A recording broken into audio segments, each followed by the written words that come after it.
Io spero che in 2 settimane e mezza finiamo anche gli over 70. Chiusa la partita degli over 80, il 91,4% ha ricevuto una dose, la campagna vaccinale in Veneto procede su 2 fronti. Gli over 70, che sono fatti sia dai medici di medicina generale, sia all'interno dei centri vaccinali, e persone fragili. Questi sono i due target, le due categorie che le aziende stanno vaccinando. Nessun altro target. Sono 1161 su 3008 al momento i medici di medicina generale impegnati nelle vaccinazioni nei propri ambulatori o nei centri vaccinali. Complessivamente 39.000 le somministrazioni fatte dalla categoria.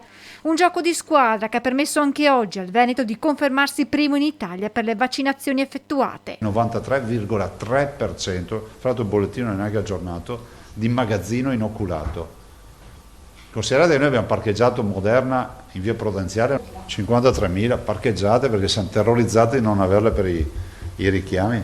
Intanto domani o giovedì il presidente Zaia, come aveva annunciato nei giorni scorsi, presenterà il macro cronoprogramma prudenziale delle vaccinazioni dei veneti in base all'anno di nascita.